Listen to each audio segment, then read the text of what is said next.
Hello, fellow YouTubers. How you doing?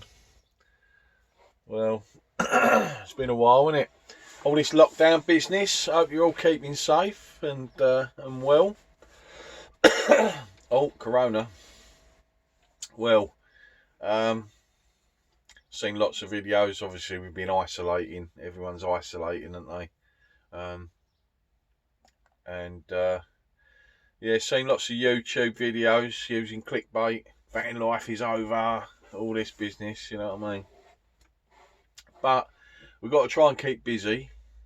I'm lucky at the moment. I'm at my daughter's, basically on her garden, um, but just trying to keep busy, trying to do all the little jobs on the van that I've been planning for ages. And one of the difficulties is, or challenges is, that getting materials to do anything because everywhere's shut. Well, I managed to build a little cupboard unit, uh, cabinet unit, up the high level cabinet unit, basically by scrounging together anything I could get hold of. My mate Lee helped me out with a couple of bits of timber. That was a massive help. And just basically throwing something together with bits that was in the shed, in my daughter's shed, and bits that I'd had left over from van build and that. I mean, I used, like I say, old bits of timber. So the size of it as well, the actual, it's a bit shallower and a bit shorter than I would have made. Not by much, because of some of the timbers that I had for the framing. I just couldn't get enough out of the what I had, so I had to work with it. Um, but it sort of came together in the end, and it's up now. What I'll do is I'll show you some pictures. During I filmed a couple of little bits of it, not really the building of it, but each section, and there was a bloody dog barking all the time in the ring. So what I might do is I'll put the video up here, showing this little cabinet that I built, and I'll just do maybe just do a voiceover explaining what the different bits of it are. I searched for ages, looking for cabinet builds and that on it. There's not really many on there showing actually how to make the high level cabinets, how they're put together, how they're constructed. Um, and I think that's because everyone's different. You know, I had challenges in this van, the full transit, because at uh, the front of the van, it slopes downwards. So the top timber I had to cut in, which was a bit tricky, but I did manage to do it. So I'll show you the video now of what I have got of the cabinet, just to show you what I sort of got up to. So this is me laying out the framework for the cupboard. This is the back of the face frame.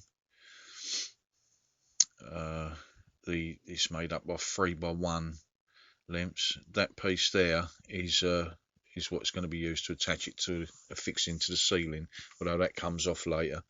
These are little infill pieces, just to use pocket hole screws to join the top rail and the bottom rail of the of the cupboard together.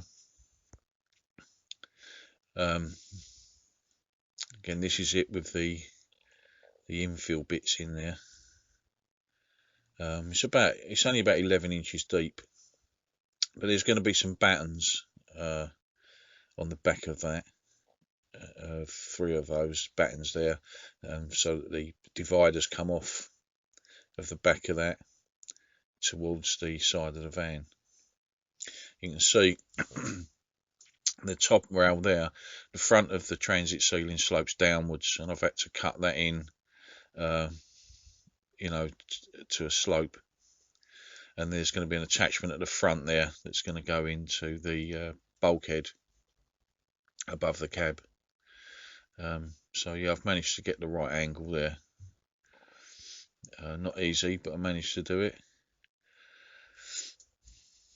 Now I've used, like, you know, throwing some stuff together. The bottom of the cupboard there, that's actually some old laminate flooring. That's all I had for a base for the cabinet. You see the infill bits in there, the dividers coming off those infills, and that's the basic construction. Now I didn't have long enough screws to be able to use this top timber, and the screws I had, they just wouldn't be long enough to go into the ceiling fixings. So I'm going to change them for these L brackets. That way it effectively makes the screws, you know, able to penetrate the roof battens a lot deeper. But I only have three ceiling fixing points available on this cupboard anyway, because of the way the ceiling battens are laid out. There's one there, there's a second one there, and one at the end just there. So I'll put those L brackets on there, and it also gives me a much more solid fixing. I can draw it right up towards the ceiling, and there it is in place. That's it all done, actually fixed in place. It was a two-handed job.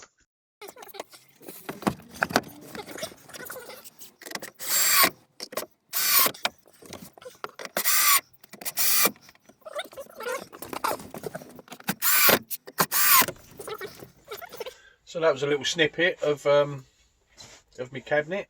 Now it went together, and if I can spin you around, there it is up there. That's where I've got so far.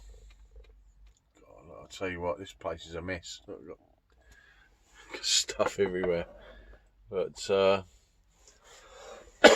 yeah, so that's going to be a help anyway. Oh, excuse me. That's going to be a help. So at some point, at the moment, they're basically shelves, and the gaps are quite, because I've used timbers that I could just get hold of. The gaps are fairly narrow, but it's actually worked to an advantage, because the timbers top and bottom are 3x1, and so it gives quite a deep lip on the cabinet, which is good. So I might put some doors on it at some point. I don't think I've got enough. I want to build another cabinet on the opposite side, and I'm wondering whether I might be able to scavenge enough timber to make it. I don't know. I won't have enough timber to make any doors, I know that, but for now it's sort of working. So yeah, I've got a massive long list of jobs that I want to do, but I can't get hold of any of the materials. So I'll have a look. I'll have a scan through the job list later and see what else I can do. I've been trying to remove. I've got loads of massive, great big tile splash up the bottom of the van, across the front door, the side door, and part of the back of the van as well. It's quite a lot of it, and I've been trying for a long time to remove it. Now, I've tried. I've not got a dedicated tile remover, but I've tried solvents, WD-40, plus gas, brake cleaner, surgical spirit, engine cleaner, loads of things. I've tried loads and loads and loads of products on it, and nothing will shift it. Nothing at all. So I had another look at it the other day, and I'm starting to think that this is not tar. I'm starting to think that it's actually might be paint, which is really bizarre.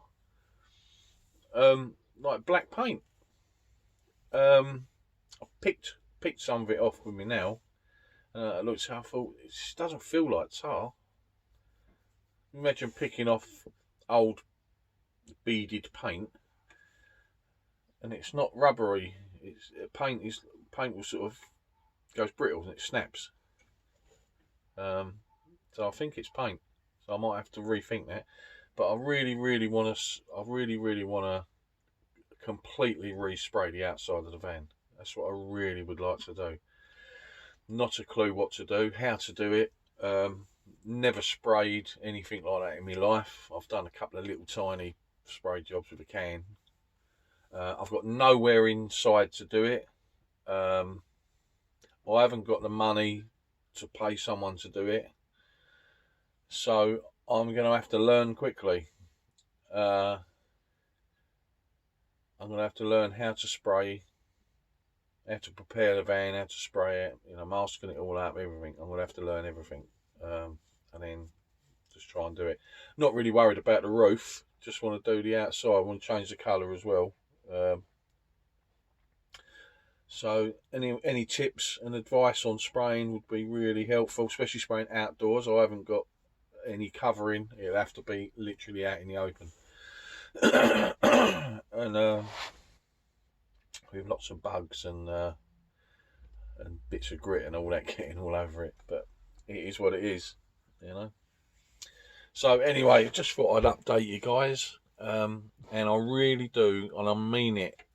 I really hope you're keeping well, and I really hope that you stay well and you isolate, and like what they say, protect the NHS and save lives. This Easter weekend, don't get tempted to go out. Please don't get tempted to go out.